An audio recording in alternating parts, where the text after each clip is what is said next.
say 10 Newton for 3 meters distance. So the intensity is same throughout a particular length. So it is called as uniformly distributed. It is distributed on 3 meter span with an intensity of say 10 Newton. So it is called 10 Newton per meter is the intensity. Now how this load is to be converted into a point load? What you have to do is you have to draw the FBD, which we have already discussed, called free body diagram. Diagram of a body which is free from the surfaces but shown with applied and non-applied forces.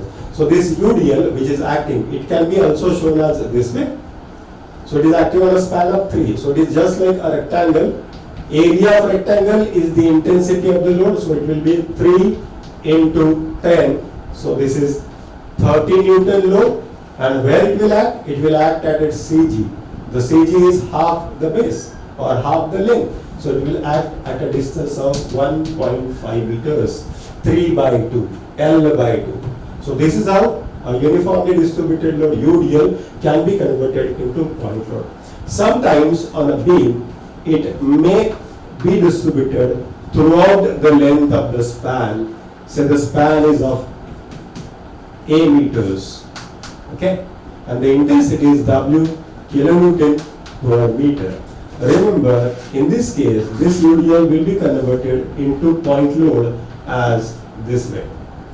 W into A, so the total load will be WA kilonewton per meter into meter. So it is not cancellation, but it comes to be in kilonewton as the point load. And where it will act? As we have discussed, it acts half the length on which it is distributed. So it is distributed on A.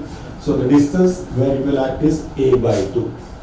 So this is how uniformly distributed load whose intensity is distributed uniformly on the broad length of the span on which it is acting. Now let us go for UVL, uniformly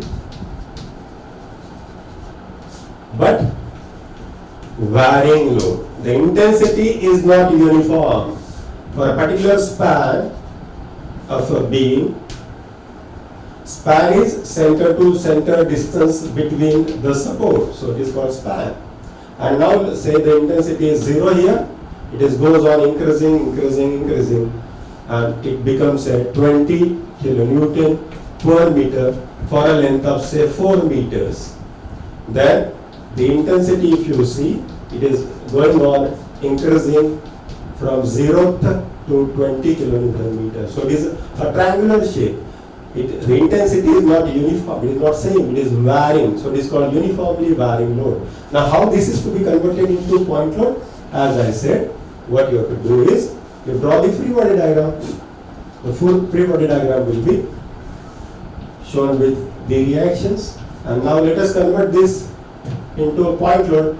As we had discussed earlier, when it was rectangle, we took the area of rectangle. Here it is triangle, and the CG of the triangle will be towards this base, away from the toe. Generally, the distance is 2/3 of from the toe, and from the base it is 1/3 of the base. So 2/3 of the base, 1/3 of the base. In that sense, the intensity will act through the CG, and that CG will be somewhere here. With what intensity? Area of the triangle, half base into the height. So it comes up to be, yes, 40 kilonewton is the intensity of the load. And where it will act? It will act at a distance of either 4/3 from the left support or 2/3 of, that is 8/3 from the left support, 4/3 from the right support. So this is how a uniformly varying load can be converted into a point load. The third type of load is, fourth type is the external moments. Sometimes the load acting on a beam, of course this is not a proper beam on which the load can be applied, but just for example I am taking a simply supported beam because it will not be stable. And just like for a toys you have a key, by key you used to rotate it.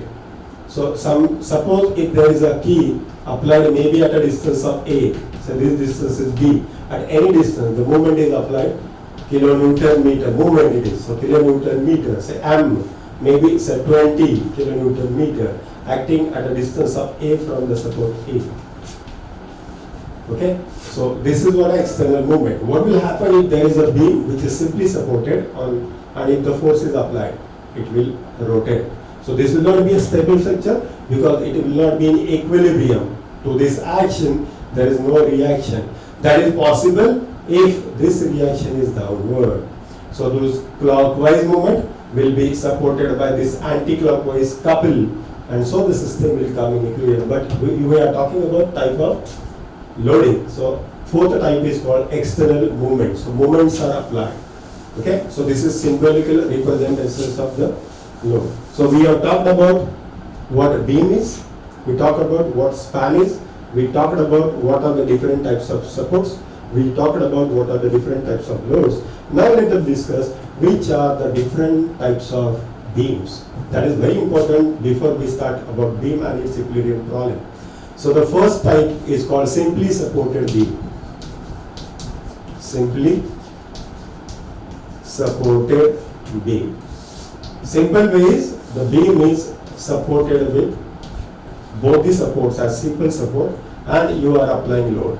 See, I can apply only the point loads and that to vertical loads. I cannot apply an inclined load because inclined load will have some inclined component which will fail the structure. So this is one. Second type is called as one end hinge, and other is a roller.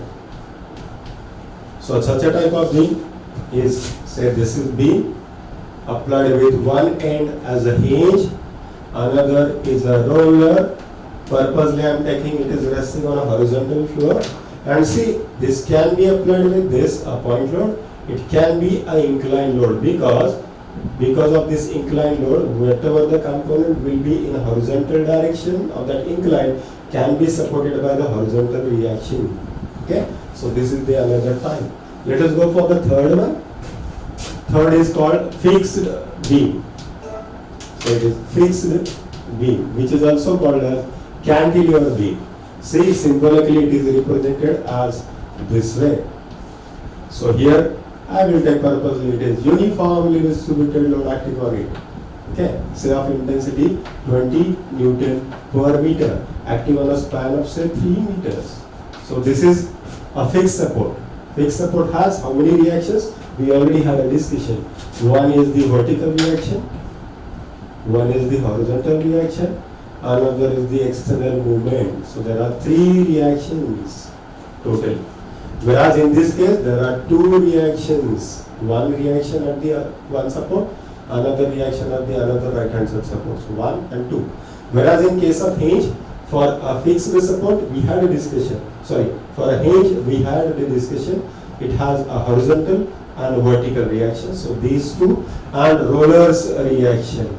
So there are total 1, 2 and 3 reactions exerted. Now when I go for the another type of beam, say it is both end hinge. What will happen? Hinge support, a beam, hinge support. What I want to discuss is, see there are 2 reactions. Here also there are 2 reactions, maybe any directions, but total there are 4 type of reactions get generated. When I go for the another type, say the 5th one, called as propped cantilever. In case of a propped cantilever, it is a beam in which one end is fixed, another is simply supported. So there are going to be one vertical, one horizontal, another a movement. So 3 reactions, and this is the 4th. So there are 4 reactions. And see the second last type as both the ends are fixed support.